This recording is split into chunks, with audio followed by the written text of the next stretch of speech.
Azərbaycan xalqı həqiqətən də həm çox xoşbəxtdir, çünki biz hər bir şeyi gördük, amma ən əsası uzun illər babalarımızın, nənələrimizin arzuladığı o müstəqil, suveren bir dövlətdə yaşamaq arzusunu gerçəkləşməsini də gördük. Bugün biz heç bir mübaliğə etmədən deyə bilərik ki, 20 əsrlik tariximizin ən şərəfli salnaməsi bax bu illərdə yazılır.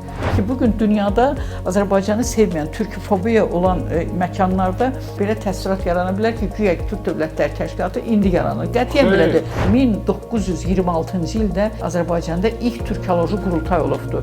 Sovet repressiya maşını o qurultayda iştirak edənlərin əksəriyyətini müxtəlif yollardan aradan çıxardır. Həkim niyə əməliyyat otağından görüntü yaymalıdır? Hesab edirəm ki, çox ciddi nəzarət olmalıdır. Xüsusilə də özəl xəstəxanalara, özəl tibb müəssisələrinə.